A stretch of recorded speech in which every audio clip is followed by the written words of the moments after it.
And we turn now to our political panel. Ruth Marcus is a columnist and deputy editorial page editor for The Washington Post. Ezra Klein is co-founder and editor-in-chief of Vox.com. Lanhee Chen is a research fellow at the Hoover Institution at Stanford University, and Michael Graham is a columnist for the Boston Herald. Lanhee, I want to start with you. There seem to be three Republican approaches to health care. There's McConnell, who's trying to get a bargain or some kind of deal. The president says just repeal it, and you heard Mike Lee mention that. But then Mike Lee also has this other idea of a vestigial Obamacare plan and then free market, free open insurance plans. Any of those a route to success? Well, I have deep concerns about two out of the three of those approaches. Let me just say, I think Senator Lee's approach, he's trying to get at state flexibility. He's trying to get at the sort of federalist notion. I actually think McConnell's bill does that. I think the concerns you raised in the interview are very appropriate. In other words, what is going to happen to the health of those insurance marketplaces and the affordability of health insurance if effectively you're punting everyone that's got a pre-existing condition into one plan and then not really subsidizing that plan appropriately? With respect to the idea of repeal and delay, I think this is an awful game of chicken. What is to say that they are able to get agreement in the future? What is to say, by the way, they're not going to have budget reconciliation to use again if they do it that way. So they're going to need to figure out, is there a pathway to a replacement plan that includes 60 votes?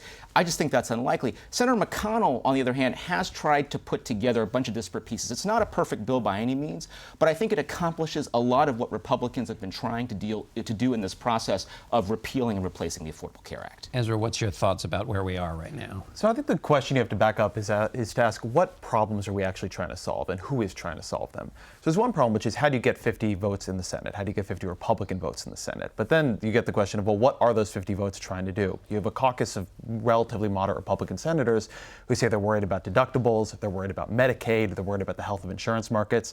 Then you have a caucus of more conservative Republican senators who say they're fundamentally worried about Obamacare's architecture remaining in place. What Senator Lee is offering is a plan that the cost of it would be destroying individual insurance markets, more or less, as Lanhee says, and as you said in the interview. But the upside would be Obamacare's architecture would become vestigial. There would no longer be the centrality of federal insurance regulations in state markets.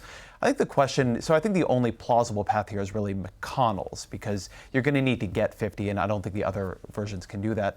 But he has a real issue. They have a bill right now that, as it is written, poor people cannot afford insurance. You're looking at insurance with $6,000 deductibles when you make $10,000.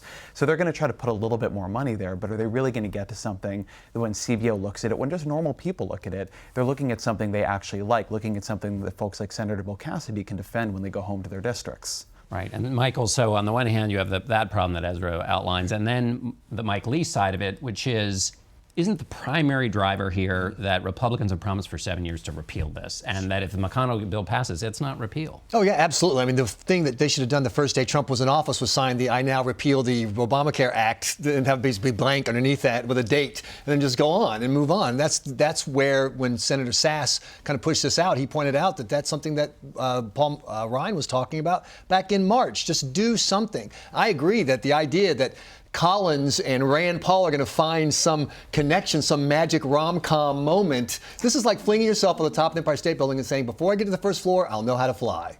Yeah. Ruth, there is one other idea, which is that the Democrats could join together with Republicans and come up with a bipartisan bill. You had Governor Hickenlooper, a Democrat from Colorado, and John Kasich in Ohio, a Republican, saying they had an idea for bipartisan health care reform. But what are your thoughts about the prospects of that? The prospects from that are not are that it can't happen now. It can't happen yet. It is totally possible to imagine that happening down the road.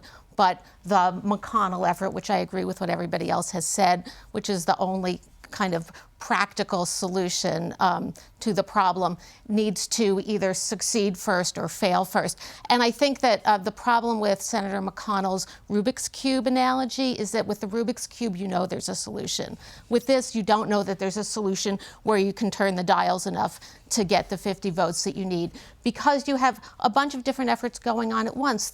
We talked about this as an effort originally to get rid of Obamacare, but that's not what it's doing. It's not simply not getting rid of Obamacare. It is also completely overhauling, changing, dismantling Medicaid, which is not what people were sold. And so once you start doing that, you start to lose people on the right because you're still reinforcing Obamacare, and you start to lose people in the center, moderates, because you're undoing the Medicaid that a lot of their voters rely on.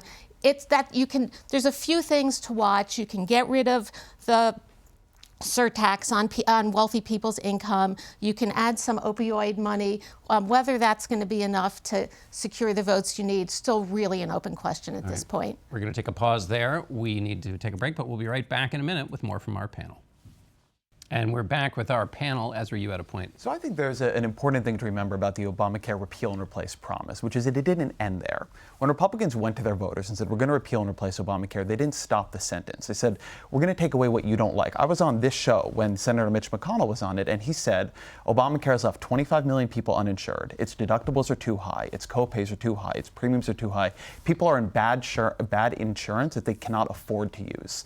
They cannot pass an Obamacare repeal and replace bill that makes every single one of those problems worse. It goes and gives people more of what they don't like about Obamacare, and that's the bigger problem they need to solve, because right now their bills do increase deductibles, they do increase copays, they do lead to more people being uninsured, and that is not keeping their promise. Their promise to people is not they'll take Obamacare and replace with something worse, it was that they'll make it better. Right. Yeah, but let me just say, fundamentally, I think this points to how difficult of an issue healthcare is, because all of these things have interactive effects, right? If you talk about deductibles, that's going to be related to co-payments and cost sharing, and ultimately it's going to be related to affordability of healthcare. But that is what Republicans should try to do, is to focus on affordability. Even in their dialogue and their rhetoric, that needs to be the focus. They get caught up in all of these other things. If they would focus on affordability, and in the long run, by the way, CBO does show that this bill is going to have some positive effects on premiums, that's where they need to be headed and focused. Speaking of getting caught up in other things, the president, Ruth, was focused less on healthcare and more on the press. There was this attack against the host of Morning Joe.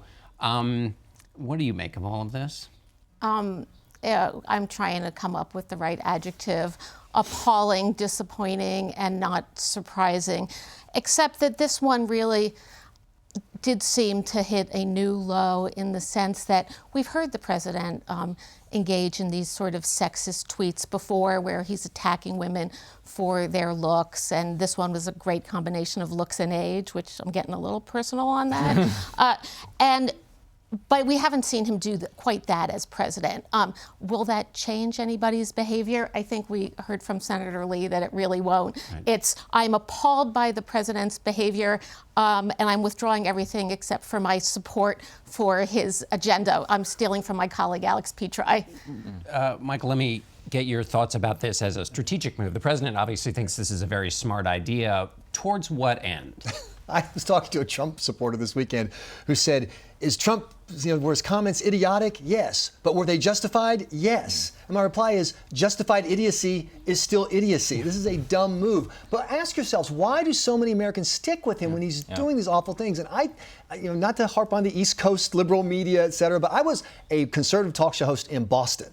I know it's like to wake up every day with a target painted on your back. And there are millions of people like my evangelical Christian parents in South Carolina who would never back a man like Donald Trump, who are sticking with Trump. His numbers among evangelicals are huge because they sense that there's somebody out there who wants to hurt them, who's from the early morning shows to Saturday Night Live. They are under attack. And this guy's enemy is their enemy. And that's why they stick with him. And Lanhee, at the White House, the deputy spokesperson said basically people knew this is what they were going to get with Donald Trump. There was a lot of this in his history, and so that sort of supports Michael's point, which is this is basically what people knew was a part of the package. Yeah, and I think we've seen this sort of behavior over and over and over again. To expect something else is insanity, I really think. So what it comes down to in my mind is the president's ability to advance the conservative agenda. And is that going to be affected? Certainly healthcare is the first salvo in all of that. If they can't get healthcare done, what's going to happen to tax reform? What happens to infrastructure? What happens to immigration? All these issues down the line. And ultimately, the first referendum on the president, the first real referendum on the president, will happen next November. And we'll have to see whether there is a diminished ability then for the president to continue to make his case, to continue to get away with what he's doing in essence, if Republicans cannot move an agenda. All right. We're going to have to end it there. Thanks to all of you, and we'll be right back.